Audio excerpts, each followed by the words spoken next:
Okay. Vaheguru Ji Ka Khalsa, Vaheguru Ji Ki Fateh, everyone. Thank you all for joining us on not only our last day, but our last session of summer series today. We are so excited to be ending with Rubin Balavirji. He is constantly one of our favorites, and we know many people's favorites. So for all of you who are joining us for the first time this week, the Sikh Coalition Summer Series is a week-long virtual event that we are ending today, bringing community members together to learn from one another, discuss important issues, and to engage in fun activities for all ages. We have had over 35 sessions planned for the Sangat this week, and we are sad to be ending this week, but very happy to be ending it with Rubin Balavirji. So for those of you who may have wanted to attend any other sessions, we will actually be releasing recordings for most of them next week. So if you did miss anything, you will get an opportunity to watch it in the future. So to introduce Rubin Balavirji, he is leading today a talk for us called the Sikh Activist Toolbelt. Rubin Bal has been actively involved with the Sikh community for the last 25 years. He leads classes and facilitates workshops on Gurmat, history, and human rights at Khalsa schools, camps, retreats, and universities throughout the US. In addition, he guest teaches at local high schools on Sikh theology and practice. Rubin Bal is regarded as a thought leader in the community thanks to his regular contributions to online Sikh publications and his own blog, spiritofthesikh.com. You can see on the slide here how to remain in contact with him, both through his blog and through his Twitter. Rubin Bal is a technologist by training and runs a consulting practice for the nonprofit sector in the Washington, D.C. area. And personally, I'm very honored to be introducing Rubin Bal. Virji has been an amazing teacher and mentor throughout my life, throughout my teenage years and on. And I feel like every time I do get the honor of hearing him teach, I learn something new, or I am able to put something into perspective in a different way. So we're very excited to be welcoming him today, and hope you all will enjoy the talk. And for participants who are here, we will be keeping the chat disabled during the talk, and we will open it towards the end for Q&A. With that, welcome Virji, and feel free to get started. Ready. Vaheguru Ji Ka Khalsa, Vaheguru Ji Ki Fateh. Thank you so much, Harleen Kaur, for the generous introduction. And thanks to you, thanks to Rajanpreet Kaur, Sajit Kaur, and all the great folks at the Sikh Coalition for putting this together for so many of us. Both me, the family, we've learned so much all week from these awesome sessions. So thank you so much for this. Before I sort of launch into the slides, just a couple things. This workshop is called, or discussion is called, the Sikh Activist Toolbelt. So we'll be talking about this, Sikh activism from a Sikh perspective, Gurmat perspective, and throughout I will be referencing Barney, I'll be referencing Rahat to some extent in Sikh history. I feel obligated to say here that I'm not really an expert in any one of those three. You've had a lot of experts in a lot of different topics all week, so I feel I need to give that disclaimer. So that said, I will say though that these are areas that I love to learn about, and I love to have vichar about with my Sangat, I've been offered this great opportunity to share some self-reflection. So I'm very grateful for that, and I hope it's worth your time. So I'm going to go ahead and share my screen. So just give me one moment. All right. So starting off with this concept of a tool belt, I'm not even sure if this is something that people are familiar with, what exactly a tool belt is. So what exactly do I mean by that, a tool belt? And you may have seen it, an electrician, a plumber, someone who works in construction, or a contractor would wear a tool belt. Why would they wear a tool belt? Because there's certain tools that you need to perform a job, obviously. And oftentimes when you're trying to troubleshoot a problem, you're not exactly sure what's going to surface. You're not exactly sure what you're going to find when you dig into that problem. So it's always helpful to have your tools ready for you, at your disposal, at your fingertips, so that you have the best ability to solve the problem with the tools that you have available and solve it effectively. When I think about tool belts, I also think of a variation of that And some of you who are probably my age, you remember seeing some of these things of our favorite superheroes. And our superheroes had a tool belt too, or they called them utility belts. And it was a series of whether it was weapons or whether it was devices or it was things that our superheroes used whether it was to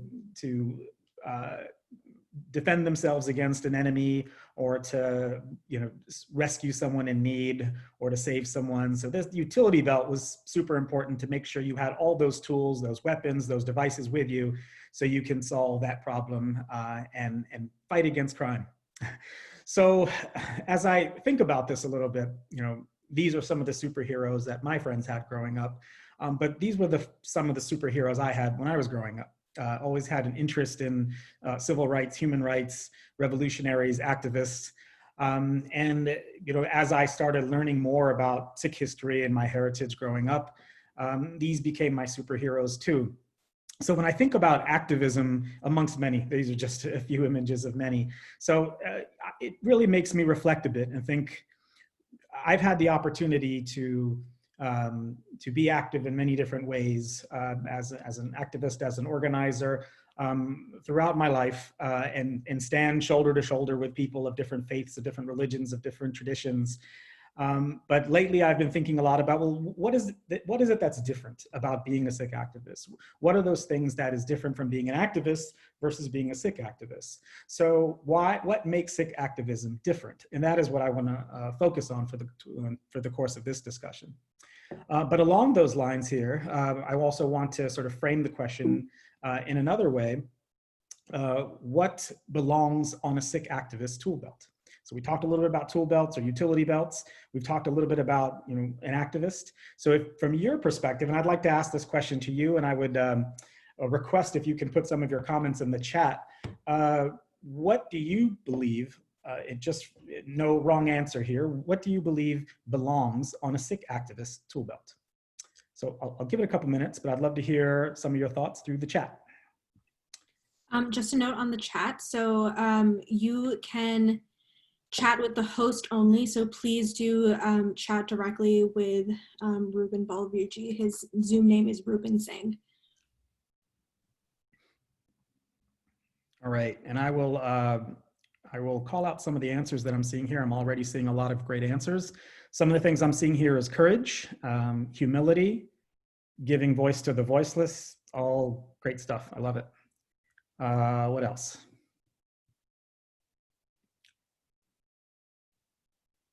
Great, I see calmness through Nam and meditation, excellent. Equality, love, perseverance, strengthen your values. Oh, you're making this super easy for me because you're getting all my talking points here. This is amazing. Strengthen your values, Gurbani, perseverance.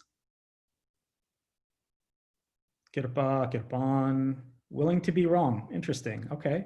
Grit, determination, perseverance. Awesome. Just gonna see if we have any more answers. Thank you for contributing here. A lot of great answers. Nimrata, humility, all right. Willing to have difficult conversations. I like it. Empathy, okay. Persistence. All great things. I think you've hit it right on of so many things that are required or needed. I just want to make sure I call that one out. That's great. Non-judgment, being uncomfortable. Excellent. So thank you. Thank you for contributing to that. I'm going to be asking you some more questions in a little bit, so stay tuned. But I think you're right on. These are all important things that as Sikh activists, we need to have ready in our tool belt and be ready to be able to use that in any way as needed. I'm going to take some of these things you've already mentioned. I'm going to kind of summarize a lot of what you have just said here in 3 words. And you'll see that how a lot of what you have shared here is really encompassed in those 3. As I sort of think and reflect on Sikh activism and what I need in my tool belt, these are sort of the 3 things that came to my mind. And that's love, that is a Gurmat lens, and courage. Okay, so, and I think the first one I already saw come up a couple times, but let's dive into each of these. And so as we go through this, it may be unclear how this all fits in with activism, but bear with me as we go through it. It'll all start to make sense, hopefully. So let's start with love. And as I look at the participants here, I see a lot of familiar faces from all the camps and the retreats over the years. So forgive me if you have to hear some of these stories again. So bear with me. But you've probably heard me say this before. When I think about love, one of the things that come to mind is Mother's Day growing up, Mother's Day, Father's Day, a lot of these occasions that we have. And growing up as a kid, every year I would write in that Mother's Day card and hand it to my mom and say, hey, happy Mother's Day, I love you, thanks for all the great stuff you do. And then that's it. And then next year, a similar card, the year after that, a similar card. And I do remember my mom once calling me out on that. And she said, you know what, you can probably save your money with the cards and the flowers. And how about you just clean up your room more often? And I know that, and of course I probably dismissed it at the time and, you're funny. But as I sort of think about it now, I realize there's definitely an important lesson there, because that was my mom's way of saying, spare me the words. If you really love me, then show it in your actions. And it's so true if you think about it. It's easy to kind of talk the talk, but if you really care and you really love, then you're willing to walk the walk. And I think that sort of concept there applies to any relationship that you have, whether it is with your parents, your siblings, your family, your partner, or even with your guru.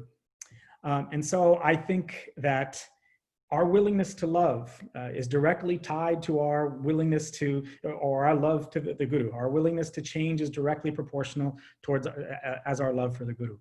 And I believe that love, just as in this example here, is not merely a feeling or an emotion or just a thought or something that you say. It is an action. So from the Gurmat perspective, I believe my interpretation is when Guru Sahib tells us to love, that is an action. It's not just a feeling. So, and there are a few shabads that sort of catch my eye. And when I read this, that's sort of the message that I take from it. Guru Sahib says, "Sach kahon sun leh sabe, jin prem kiyo tinhi prab payo." So Guru Sahib says here, "Sun leh sabe, listen to me. I speak, sach kahon, I speak the truth. Jin prem kiyo, only those who love are the ones who will attain him." And when I read this to me doesn't sound like Guru Sahib is saying that love is a thought, is the feeling, it's merely an emotion. But there is an action tied to it. It has to manifest itself into something else.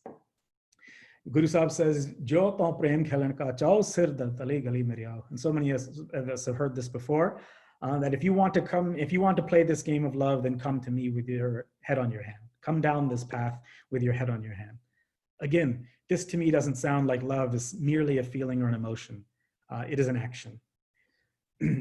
And how this perhaps ties into activism, this shabad is something that always makes me reflect on this. Guru Sahib says, "Jako har rang lago is jug mein, so kahiyat hai sura." So that sura, who is a warrior? And there's so many different ways that Guru Sahib can describe who a warrior is and what they have at their disposal and what weapons they use. Interestingly enough, he says, "Jako har rang lago is jug mein, so kahiyat hai sura." That person who is har rang lago, that person who is attached to Waheguru's rang, to Waheguru's color, or as a metaphor for love. So that person who is attached to Waheguru's love, that person is the true warrior. So as we reflect on activism and as we reflect on Sikh activism, I would put it out there that it requires love, and love not simply in a feeling on its own, but an action, that willingness to love that manifests itself into action. Okay, so let me take it another step forward here and talk about the lens. And so what I mean by the lens here is the lens of Gurmat. Being able to look at the world through the lens of Gurmat, through the lens of the Guru. And so, if we take some different examples, even looking at the Rahat Maryada, the Panthik Rahat Maryada, when it refers to Seva, this is what you see in the Maryada. The very first line here, and you can surely take a look at it and see it, but the very first line of it is very interesting to me. It says here, Seva Sikh Dharam da ek ugga ang hai. And while the translation here says voluntary service or seva is a prominent part of the Sikh religion. But the Punjabi is a little bit more bolder, I would say. It is saying it's an essential limb. So that's sort of the relationship that seva and the Sikh is together. And let me just say this, that throughout the rest of this presentation, I am going to take liberty here to say that I will use the term Sikh activism and seva somewhat interchangeably, because I think in its truest form, if we are truly doing seva, it is Sikh activism and vice versa. So let's take this another step forward. This is a shabad that I love to discuss when we're on this topic. Guru Sahib says here, Gur Sikh meet chalo gar chali. So Sikhs of the Guru, friends, let's walk on this path. Jo gur kahe soi palmano har katha nirali rahao. So here we are talking about the lens of the Guru, and Guru Sahib is making it very clear what that lens is. Whatever Guru Sahib says, whatever the Guru says, accept that as true, accept that as good. Har katha nirali. This story is truly unique. It is truly powerful. Rahao. Har ke sant sano janpai gur sevo beg begali. Oh, my friends, oh, my brothers and sisters, let's go. Let's do this seva, okay? Let's do this seva and sevo beg begali. And let's do it now, quickly. Let's get to it. So there's this sense of not just doing seva, but there's this sense of urgency to it as well. Sadgur sev kharch har bado mat jano aaj ki kali. So you don't need, on this path that we're going on, you don't need any other supplies. You don't need anything else with you. Just bring that seva. Bring that spirit of seva with you. Forget today, forget tomorrow. That's all you need. And so when I've discussed this shabad at camps, at retreats, I often get the question, what exactly does Guru Sahib mean by seva? What is the seva that he is talking about? Is it, and it's typically one of two answers. Is it that bhakti? Is it that devotion? Is it that discipline, simran, meditation, reflection, vichar? Is that the seva he's asking about? Or is it the seva that we do in the outside world, challenging unjust systems, helping the marginalized, being the voice for the voiceless? Which one is it? Which seva is he talking about? And as I reflect on shabads like these and sort of think about how Maryada, history, and all come together, the answer I seem to always end up with is yes, it's both. And I believe that, at least in my experience, these are not two mutually exclusive things. Seva as bhakti and devotion, and seva as challenging unjust systems. As in fact, I believe that in the Sikh lens of things, in the Gurmat lens of things, the more you do one, it can help encourage and influence the other. For me personally, if I think of a time that I felt most connected, most sort of Guru connected or connected to Akal Purkh, it is times when I feel like I have done the most seva in my life. And interestingly enough, the times when I've done the least seva is also the times where I feel the least connected. And I don't think that is by accident. I do think that one influences the other. Those two energies feed off one another. The stronger our discipline, the stronger our reflection and vichar and connection to Barney is, that can help serve, help us, motivate us, and fuel us for the seva that we do. And the seva that we do out in the world should also be a motivator to improving our personal discipline. These are two energies that there's a synergy together for sure. All sounds great, right? You know, this sort of ideal as a Sikh activist, as a true sevadar, all sounds like pretty amazing stuff. So let me ask you a question again, and please, drop your thoughts in the chat. What holds us back? What holds us back, you, me, any of us, from reaching this ideal of true Sikh activism? And remember, you're sharing privately to me, and so I won't. Well, please make sure you're sharing it privately to me if you don't want anybody else to see your comments. But please, let me know your thoughts. Again, no right or wrong answer here. What prevents us from reaching this ideal state as the Sikh activist or the sevadar? Okay. Great answers. I can definitely relate. One of them is Maya and the 5 vices. So Kam, Krodh, Lobh, Moh, Ahankar, these are our things that prevent us. And this answer, it's one word, but I love it. The answer is life. I hear you. Sometimes life gets in the way of these ideals that we're striving towards. So I appreciate that answer. Laziness, social conforming, a lack of foundation in knowing our own history and our own self. Awesome, awesome stuff. Not enough support, ego. Yep, good stuff. Laziness, dependencies on others instead of the divine, instead of God. Discomfort. Yeah, I think you're all hitting it right on here. This is great. Scared of what others will think. I like that. Worrying about not getting it right or being able to see it through. I would ask you to don't forget that thought, because I think some of the ways we're going to close this conversation off, we'll touch on that. So thank you for sharing that. Perfectionism. Okay. All great ideas about what holds us off. Perfectionism, good, bad, binary. I get it. Totally. It makes sense. Awesome. Thank you. That is great feedback. And I agree with every single one of those answers. These are all things that hold us back.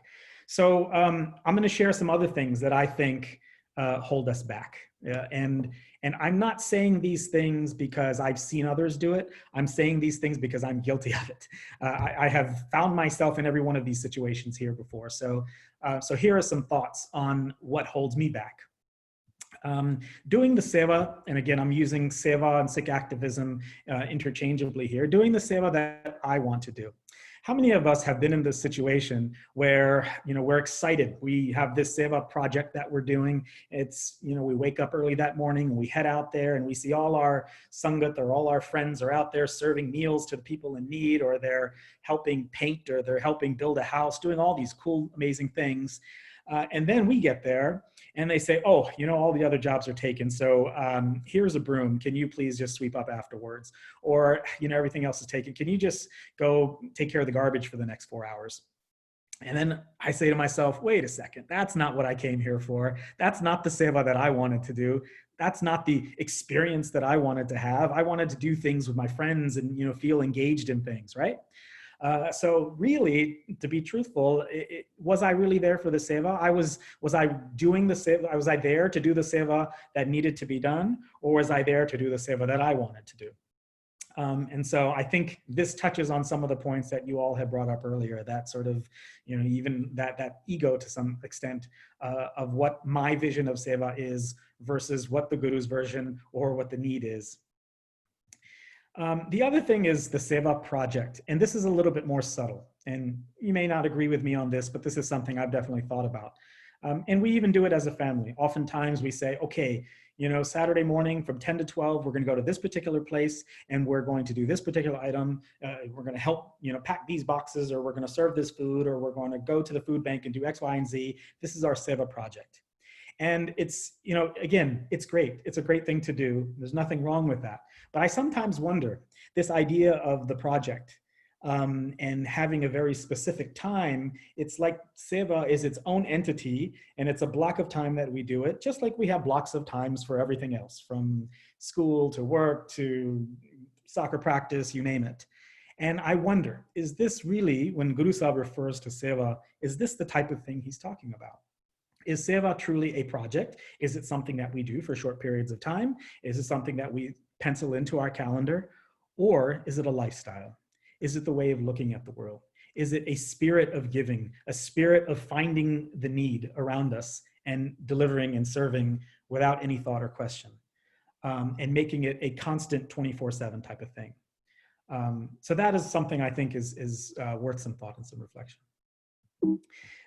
Another one is the connection. Am I connected? And when I often, at camps and Khalsa schools, when I talk about this type of topic, I say, tell me what seva is. I ask the children, especially the younger groups, what is seva? And I will always get about half the attendees say, it's doing stuff for free. And it's such an innocent answer. And you're right, it is doing stuff for free. But part of me is just like, no. If that is our own sort of, our only vision of what seva is, we're missing something. We're missing something there. And the thing I think we're missing is it's not about free. We often refer to it as selfless seva. But when I think about selfless, when I think about free, ultimately what it's saying is this seva is not from me. It is through me. It is purely an extension of my connection with Akal Purakh. It is a manifestation of my love for Guru. It is not something that I am doing. And to me, true seva is that one where we are connected with the divine, where we are constantly thinking and reflecting on Akal Purakh, on Guru. And this is a result of that is a natural action that we take. So to me, that connection is what makes it truly seva. And so not as much about, is it free or what have you. So that's just a thought of one of the things that potentially holds us back. And this one, again, some of you may not agree with, but I will put it out there because I think it's important to reflect on. I do have a chance to go to universities every now and then.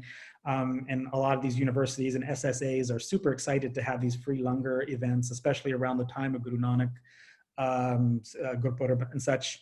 And I tell them this directly. I see these signs, around campus of, hey, we're having this langar day, free food, free Indian food, so on and so forth. And, this is where I challenge a lot of these students and I say, are we kind of losing that lens here for a minute?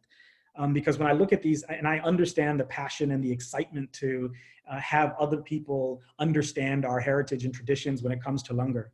But I do worry that when we have sort of watered down this revolutionary concept of langar to free Indian food. And so that does worry me a little bit. So one thing I encourage a lot of these, universities and students to do is say, even though we're trying to appeal to others about our heritage, let's not sort of water down exactly what it is. Langar is this revolutionary idea that is not just about generosity. It was also a social political statement that Guru Sahib was making in a time where something like this was completely unheard of, to say that I want to have people of every caste, culture, tradition to sit together on the same place and have the same simple meal. And not only that, I'm going to require this before anybody's willing to have dialogue with me, as the tradition goes.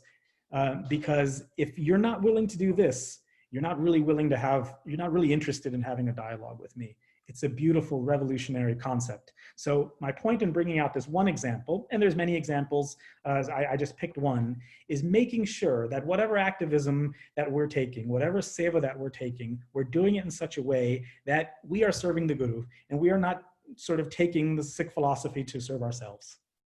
So hopefully that is something that makes sense. And then last but not least, it's the sneaky ego that always seems to get us. And I know it gets me. I'll just give a simple example here. And I promise this will hopefully be my last example that I give. Harleen had mentioned this, Harleen Kaur had mentioned this at the beginning. I've had an opportunity to teach at many camps. There was a period of time when I lived in Chicago that I was organizing. I was one of the organizers of a camp. And there was one particular camp where, and for those of you who run Sikh camps, run Khalsa schools, you probably can relate to how difficult the work can be sometimes. I remember one time where the very first day of camp here, 100 kids showed up. And then I looked at my list and I found out that 2 or 3 counselors never showed up. 3 or 4 teachers didn't come prepared with their lessons. Parents were coming, bringing their kids who never registered. Certain parents had come and they had never paid. And here I am struggling, trying to put everything together. And I was upset. I was angry. I was huffing and puffing. And the whole weekend, things were just going wrong one after the next, one sort of blunder after the next. And I was just very upset about it. And even when the good times of camp and we're having our campfire and everybody's singing and having fun and playing along, I was just in the corner huffing and puffing because I was just angry at things not going my way. And at the very last day of camp, as all the kids and parents were leaving, one parent said to me, Rubin Paul, you did a great job. Thanks so much for doing this seva. And I remember just kind of stopping in my tracks at that moment saying, what seva did I really do? I did a lot of things. I did a lot of work. I worked on a lot of logistics. I did a lot of actions, but I don't think anything I did was seva. None of those things I had on this previous slide, that connection, that love, that looking at things through the Guru's lens, that Chardika law, all those things that you all had mentioned, none of that was there. And so I really asked myself, was this really seva? I don't think so. So it's something that I've definitely tried to rethink about on how I approach these things. Knowing what is in my control, what's not, and being able to do things with so many of the characteristics that you have mentioned here, from Nimrata, humility, and so on and so forth. So I think that at least was a lesson to me. Alrighty, the last on the list here is courage. And so we've talked about love being an essential element. We talked about looking at things through the Guru's lens. The third is courage. And there's definitely more people, better people who can speak about courage than I can. So I'm gonna defer to some of the thought leaders that I respect here. I'm gonna skip a couple for time, and I'm gonna go with Dr. Maya Angelou. So hopefully you all can hear this. This is a short clip where Dr. Maya Angelou talks about courage. Now, she talks about it in the context of a couple other things, but I want you to focus on the courage part. She's been asked a question about her relationship and her friendship with Dr. Martin Luther King. And in this, she says a few very powerful words about courage. So I will ask you, I think everybody's already on mute, but turn your volume up just so you can make sure that you can hear this. Dr. King was a human being. He had a sense of humor, which was wonderful. It is very dangerous to make a person larger than life, because then young men and women are tempted to believe, well, if he was that great, he's inaccessible. And I can never try to be that, or emulate that, or achieve that. The truth is, Martin Luther King was a human being with a brilliant mind, a powerful heart, and insight, and courage, and also with a sense of humor. So he was accessible. I mentioned courage, and I would like to say something else about that, finding courage in the leaders and in you who will become leaders.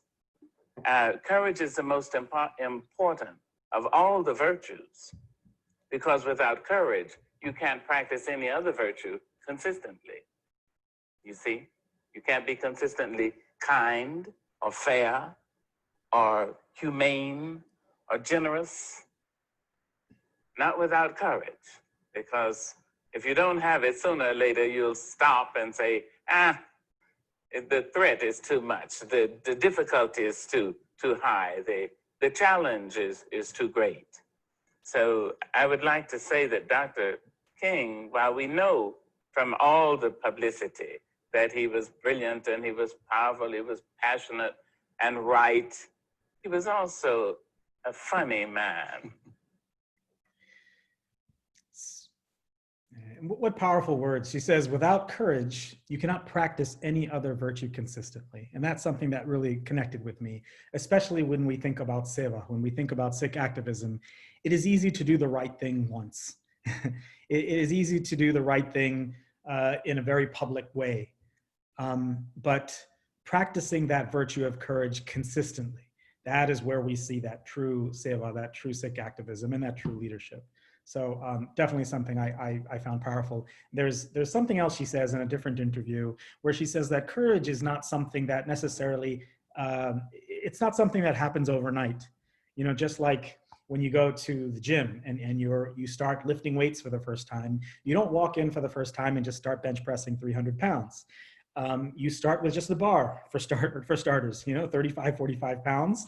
You just start lifting that. And then once you build that muscle, you start putting on a couple plates on either side and you start working your way up. And courage is really no different. Sometimes the big courageous acts start with the small courageous acts, and those small courageous acts that we take every day. There's another short video here I'd like to show. It's from a different perspective. It's by a gentleman by the name of Damon Davis. And this is his TED Talk. And I wish I could show the whole thing, but in the interest of time, I'll show about three minutes of it or so. But he talks about courage from a different angle. And he talks about it in the context of, and this was a few years back, attending a protest shortly after the murder of Michael Brown in Ferguson, Missouri. And I think even though this is several years old, it is super relevant. And so I encourage you to listen to it, and I'd love to hear your thoughts. I'm going to forward it just a bit to save a little bit of time here.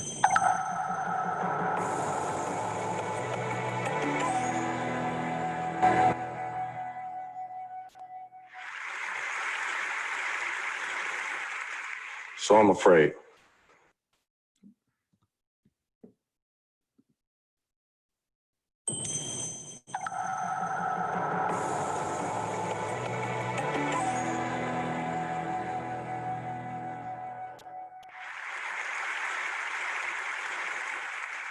So I'm afraid. Right now, on this stage, I feel fear. In my life, I ain't met many people that will readily admit when they are afraid. And I think that's because deep down, they know how easy it spreads. See, fear is like a disease. And when it moves like wildfire. But what happens when, even in the face of that fear, you do what you gotta do? That's called courage. And just like fear, courage is contagious. See, I'm from East St. Louis, Illinois. That's a small city across the Mississippi River from St. Louis, Missouri. I have lived in and around St. Louis my entire life. When Michael Brown Jr., an unarmed teenager, was gunned down by police in 2014 in Ferguson, Missouri, another suburb, but north of St. Louis, I remember thinking, he ain't the first, and he won't be the last young kid to lose his life to law enforcement. But see, his death was different. When Mike was killed, I remember the powers that be trying to use fear as a weapon. The police response to a community in mourning was to use force to impose fear. Fear of militarized police, imprisonment, fines. The media even tried to make us afraid of each other by the way they spun the story. And all of these things have worked in the past. But like I said, this time it was different. Michael Brown's death and the subsequent treatment of the community led to a string of protests in and around Ferguson and St. Louis. When I got out to those protests about the 4th or 5th day, it was not out of courage. It was out of guilt. See, I'm Black. I don't know if y'all noticed that. But I couldn't sit in St. Louis, minutes away from Ferguson, and not go see. So I got off my ass and go check it out. When I got out there, I found something surprising. I found anger. Yeah, there was a lot of that. But what I found more of was love. People with love for themselves, love for their community. And it was beautiful. Till the police showed up. Then a new emotion was interjected into the conversation. Fear. Now, I'm not gonna lie. When I saw those armored vehicles and all that gear and all those guns and all those police, I was terrified, personally. And when I looked around that crowd, I saw a lot of people that had the same thing going on. But I also saw people with something else inside of them. That was courage. See, those people yelled and they screamed and they were not about to back down from the police. They were past that point. And then I could feel something in me changing. So I yelled and I screamed. Then I noticed that everybody around me was doing the same thing. And there was nothing like that feeling. So I decided I wanted to do something more. So I went home, I thought, say I'm an artist. I make shit. So I started making things specific to the protest. Things that would be weapons in a spiritual war. Things that would give people voice. And things that would fortify them for the road ahead. I did a project where I took pictures of the hands of protesters and put them up and down the boarded up buildings and community shops. My goal was to raise awareness and to raise the morale. And I think for a minute, at least, it did just that. Then I thought, I want to uplift the stories of these people I was watching being courageous in the moment. And myself and my friend and filmmaking partner Sabah Folian did just that with our documentary, Who Streets. I kind of became a conduit for all of this courage that was given to me. And I think that's part of our job as artists. I think we should be conveyors of courage in the work that we do. And I think that We are the wall between the normal folks and the people that use their power to spread fear and hate, especially in times like these.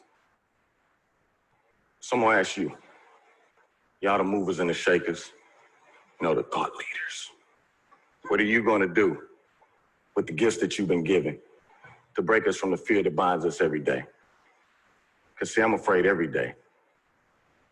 I can't remember a time when I wasn't. But once I figured out that fear was not putting me to cripple me, it was there to protect me. And once I figured out how to use that fear, I found my power. Thank you.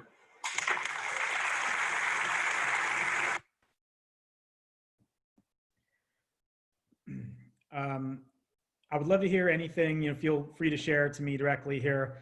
Anything that you heard in either Dr. Angelou's comments or Mr. Davis's comments, anything that sort of caught your attention or you agreed with or resonated with you, please drop it in the chat. I'd love to see that. And while you're doing that, there's definitely a few things that caught my attention. I love how he said, once I figured out how to use that fear, I found my power. That was quite beautiful. And the other one that caught my attention was courage is contagious. And I'm sure a lot of people are experiencing that now as they're out in the streets and seeing the people around them and feeding off that energy. And when I think about this and think about lessons we tell our kids, it's like you want to be courageous. Courage is contagious. So perhaps be around people who are courageous, right? So the other couple things that really caught my attention is he says that he was a conduit or conveyor of courage. And I think that is so relevant, especially to now where we have a social justice movement within a global pandemic. And people may feel like, well, how can I really contribute the way I want to contribute? And sometimes that's people that's feet on the ground. And sometimes it is being the conveyors of that courage. Being the art, and maybe that's you're the artist, you're the singer, you're the poet, you're the painter, you're the academic, you're the scientist, you're the teacher. There's just so many different ways that whatever activism that we choose and whatever form we choose, there's so many different roles that we can play. And Mr. Davis found his way that he can really contribute. And then I think there's one thing that really stands out to me. He asked that question at the end. What are you going to do? What are you going to do with the gifts we're given? And I think if there's one thing that all of us walk away from this one session that we're having, and perhaps a lot of the sessions that we heard from this week is, we have been given, I know I have been given a tremendous amount of privilege.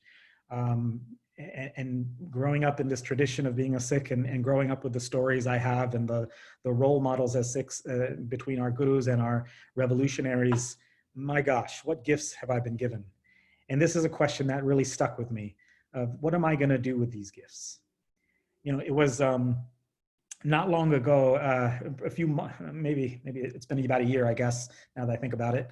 I had the opportunity to have a dialogue with a group of lawyers who wanted to visit the Gurdwara. And as we were sitting I think it was probably afterwards during Langar, I was having a one-on-one conversation with one of them, and they were just sort of asking me these questions. And I said, oh yeah, so the Sikh, the Sikh faith was sort of founded on this idea of radical equality and being the voice for the voiceless and helping those who are marginalized and challenging systems. And, he was just dumbfounded. he was just, his jaw was just dropped listening to all this. And he was just saying, he said, you know what, this is amazing. And he said something that I will never forget. He says, we need y'all right now. And that's something that, I live with that in the back of my head. And he's quite right, and this is when I think about the establishment of the Khalsa, I think to myself, looking around in the world today, not just in the US, but all over the world, this is why the Khalsa was created. It's for times like these. This is where the Khalsa, the call of the Khalsa has come, and where the traditions, the heritage, the culture, the history that we have, the Barney that fuels us, this is the time. This is exactly the time where these ideas need to turn into action. And so it's up for all of us, me, you, all of us, to figure out what role do we play to take advantage of these gifts that we've been given. In sort of conclusion here, I will say that there's a few more thoughts to finish up by. We have no shortage of heroes and sheroes throughout our history. And, you know, I often reflect on, you know, what was it? You know, what was the motive for them as activists? And, you know, I keep coming back to the same answer. It was that connection to Barney. It was that connection to self-discipline. It was that connection to Maryada. It was that connection to the word that not only has fueled them and has powered them, but they have powered the revolutionary men and women of the Khalsa for hundreds and hundreds of years. And that courage absolutely is contagious. And it's not only something we saw during the times of the gurus, it's even things that we've seen in our recent history. This love, this spirit of activism, and that tying to Gurbani, that taking that love, taking that Gurmat lens, and taking that courage, putting that together, and taking on the world. You know, I was once asked a question, you know, when it comes to courage, and you know, someone had asked me at one of the camps. They said, "Oh, you know, have you ever had, like, when you think of Guru Nanak, what is the first thought that comes to your mind?" And for whatever reason, I said, I think of this. I think of Tiananmen Square in 1984 when the Chinese had protested the government.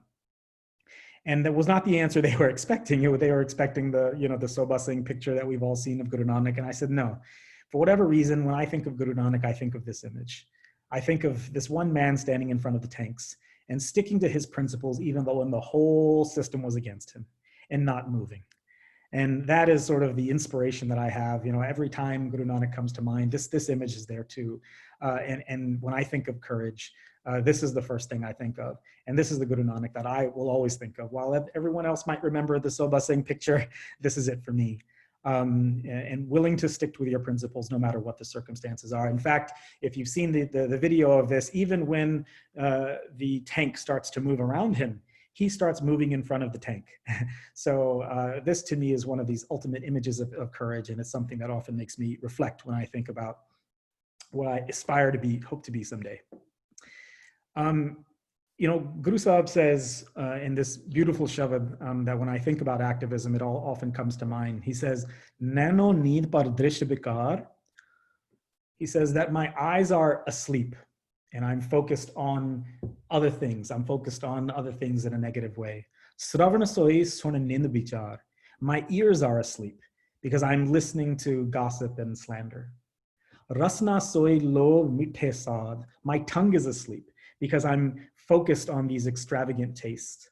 Man soya maya bismad, and my mind is asleep because I am focused on illusion. I am focused on maya. I'm focused on ego. I'm focused on things that take me away from Guru.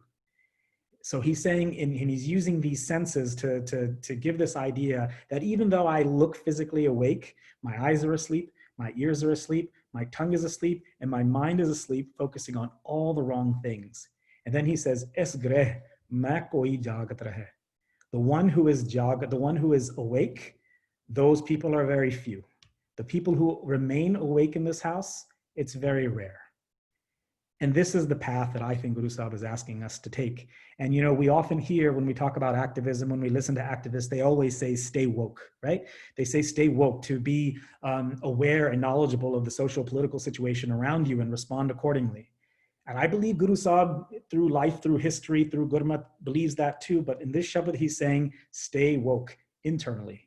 Make sure that you are cleaning house inside.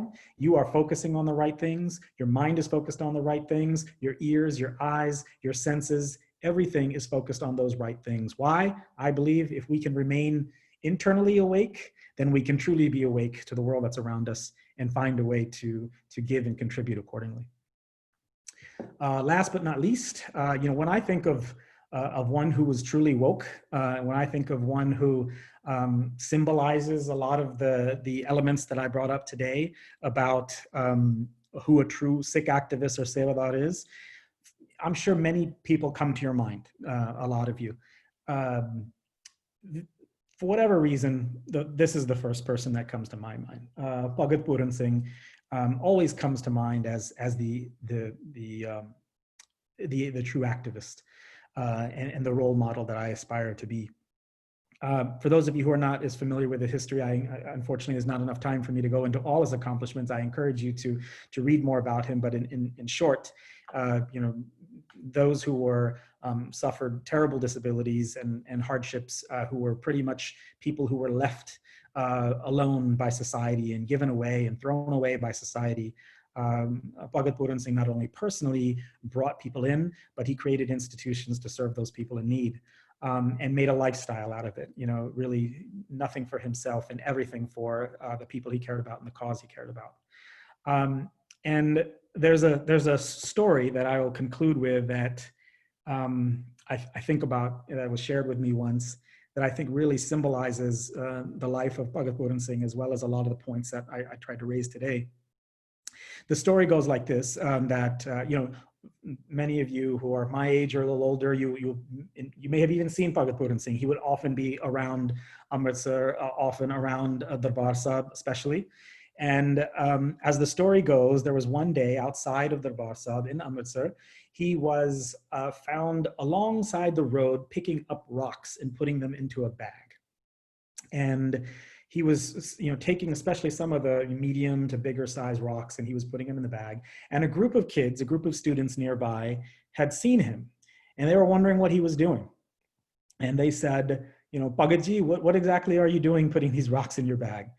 And, just imagine this gravel road here in Amritsar. And he says, I'm cleaning the road, because I'm afraid that these rocks might hurt people. People might slip and fall on it. It might, people on bikes may get hurt from it, or even the rickshaws might break on it. So he says, I'm clearing these rocks. And the kids were confused. They were like, what is going on? This old man has lost his mind. What could he possibly be thinking? And they sort of giggled and laughed about it. And they said back to him, they said, Bhagatji, this is, Amritsar is a big town. There's no way you're going to clear out all these rocks and put those in your bag. And he stopped, and he lovingly, walked over to them and said something that I'll remember always for the rest of my life. He said, you're right. He said, I won't be able to clear up all the rocks from these streets. And he said, but when that day comes at the end of my life, when I'm face to face with Akal Purkh, he will not ask me whether I picked up all the rocks in Amritsar. He will ask me if I cleared my path. And I think this story has always been very powerful to me, because I know it is very daunting, especially when we look around the world and all the challenges that we face. And some of you mentioned this in your comments earlier about what holds us back. It's that perfectionism, or that fear of being wrong, or that fear of failing. And so I know it is very daunting. But what this story teaches me is we may not solve the full problems that we're aiming to solve, but we can't sit quietly. And whatever role it is that we can play, in whatever cause that we care about, from human rights to civil rights, reproductive rights, climate change, equal pay, you name it, whatever it is, do what you can. Do your part in whatever skill set you have, in whatever way you can, and try to take these elements that we discussed today about love, about courage, about the lens of Guru, because I think all these three things together will allow us to really, it will enrich our lives and be able to experience perhaps what Guru Sahib wanted us to experience in this idea of activism. So thank you for listening, and thank you for sharing your thoughts in the chat here. We do have a few minutes left, so I would like to open it up to questions, thoughts, reflections. I know there's probably not a whole lot of questions I can answer here, but even if anybody would like to share their thoughts or reflections, Harleen, or if so folks can chat, or Harleen, or if you're okay with people raising their hands, or if anybody wants to share their thoughts with a group, that would be great. Absolutely. So would you like me to turn the chat on for everybody or just directly to you? Let's see. Look, I think the chat. The chat right now is everyone publicly, but it can be just to host. Okay, I think let's do host. Okay, so please do send your reflections or questions directly to Rubin Balvirji. And then if anyone is moved to want to ask a question publicly or, you know, unmute yourself, you're welcome to raise your hand. And then I will go in and unmute anyone who wishes to share.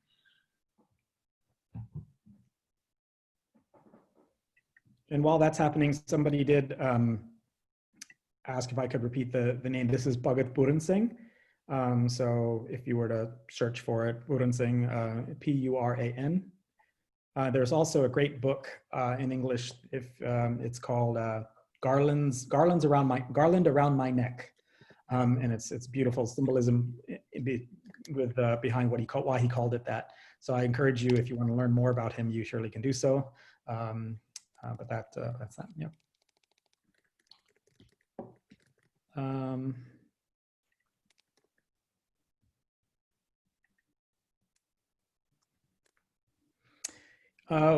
One comment here that I'm seeing is there's mentions of some specific groups. I won't get into that, but it does say there are certain groups that don't necessarily work together. What is a way that you think we can coordinate them?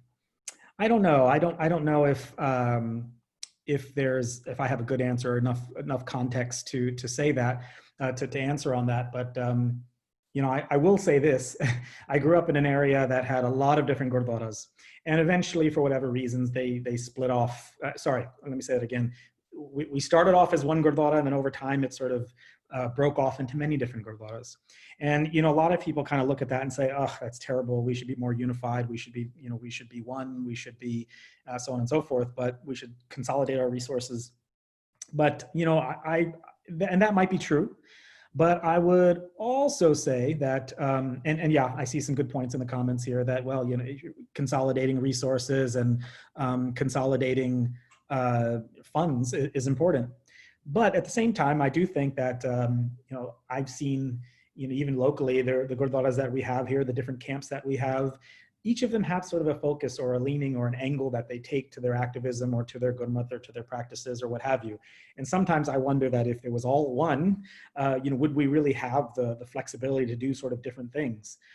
So maybe I'm being overly optimistic here, but I do think there is something to be said about you know, organizations having the independence to kind of do their own thing. The issue is more so being able to work together when needed. So I'm all for different organizations, to be honest, different civil rights organizations, different gurdwaras, different camps, different all this, because that allows us to do the different things that we want to do and focus on the things that we want to do. But I do think there is importance to finding ways to work together when needed. Yeah. Just taking a look at some of these questions here and looking at our time also to see if there's anything that I can answer within the time that we have. I am seeing some comments about Garland, the book Garland Around My Neck, and folks, it's been a long time since I've read it also, so I definitely encourage others to read that as well.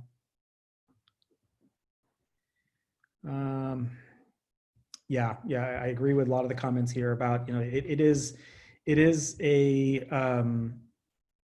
is a challenge when funds and resources you know, are shared across different organizations. But like I said, I still feel, and I know that's sort of folks can have different opinions on that, that there is, you know, having a separate ways to do things and accomplish things are good as long as there are some synergies. I do see a question here saying, how do we show up as Sikhs for the Sikh LGBTQIA+ community? About Sikhs are also when Singh scores perpetuate gender binary. Yeah, you know, and this, I wish I was more of an expert to speak on this platform, on this, but I would say for starters, our Sikh institutions need to create platforms. And this is one thing I appreciate about the Sikh Coalition's work is creating platforms for LGBTQ community. And making it less, making it more prevalent, and making the issues and concerns and experience more public. And I know growing up, I surely didn't have that sort of visibility to the issues so many people were facing. And so I think at a minimum, our Sikh institutions need to create platforms. And I don't think we're seeing enough of that, in my opinion. I think we're definitely seeing more than we did before. But I would also say, as one who loves the arts, I think if we want to, like you say, how do we show up? I think another question, and you can say, how do we show up for blank? It's really an open question. It's not just specific to LGBTQ. It's specific to so many other communities. How do we show up for BLM? How do we show up for so many other cases, so many other situations? I would say, what is our skill? What is that thing that we're great at? What is the thing that we enjoy to do? Is there some way that we can take that hobby, that interest, that skill that we have, and use it to show up for this particular community? At least that's the way I'm approaching it. And so how can I use my talents and my skills to amplify voices? Great. So I think we're up on our times, but, and I'm sorry for going over, but. That's totally fine. If you wanted to go 2 or 3 more minutes as well, that's okay, to answer any other questions. But I did just want to add on the LGBTQ, that question. We actually did host a session earlier this week. It was a summer fireside chat with 2 queer Sikhs, actually earlier this week, that is recorded, and Gurleen Kaur and Rubin Singh will actually answer this exact question if you all are interested. So that recording will be made available next week. No, thank you, Gurleen Kaur. There's a good question here about Sikh awareness presentations and where do I start? I want to educate my non-Sikh members of my community, and that's great. That is another form of activism we can do. Something I do a lot with some of the local schools here. Where can I start out? I promise, Gurleen Kaur did not put me up to this, but really I think the Sikh Coalition's website is a great place to start. There's a series of, I just looked at it recently because I needed to get some things over to another person who asked the same question. So there is a whole host of resources there for not only people who want to give presentations on Sikhi, but also for educators, for teachers, for principals, anything you could think of. I would say that that would be a great place to start. A ton of materials there for you to start with. And I believe, Gurleen Kaur, there was a session on that as well? There was a quick training for folks who are interested on getting Sikhi into their schools, but we do have for the back to school time, so sometime next month, we do have some plans for other presentations on those resources. But if you're interested in viewing those resources, you can take a look at our back to school toolkit, and it seems like it's also in the chat now if you're looking directly for Sikh awareness presentations. Great. Well, with that, I really want to thank you all for participating today and engaging with me through the chat here. And thank you, Sikh Coalition, Gurleen Kaur, and the team for this experience. Waheguru Ji Ka Khalsa, Waheguru Ji Ki Fateh. Waheguru Ji Ka Khalsa, Waheguru Ji Ki Fateh. Thank you all so much for joining us today and for joining us this entire week. Rubin Balvirji, thank you so much for joining us today. And honestly, I think what a way to end the week with this call to action. For how can we use all of these tools and talents that we have within ourselves, right, to actually make a difference, and how can we get past those inhibitions that we might have to really do true seva, which also is activism. So I really appreciate this very, very thoughtful talk. I know that made a difference for me, and I hope you all enjoyed it, and thank you for providing this call to action for us. With that, I do want to say thank you to everyone who has joined us today and who's joined us this entire week. It was really an incredible week of engagement with the community, and we had a great time just interacting with so many folks and seeing, what they care about and being able to engage in discussion. So thank you all so much for joining us. And if you'd like to stay in touch or also see more of our resources, you can contact us at the Sikh Coalition, follow us on social media, and if you have any specific summer series questions, you can get in touch with us at summer series at sikhcoalition.org. And as a reminder, recordings for almost all of these talks will be available next week. So we do hope that you'll be able to check those out.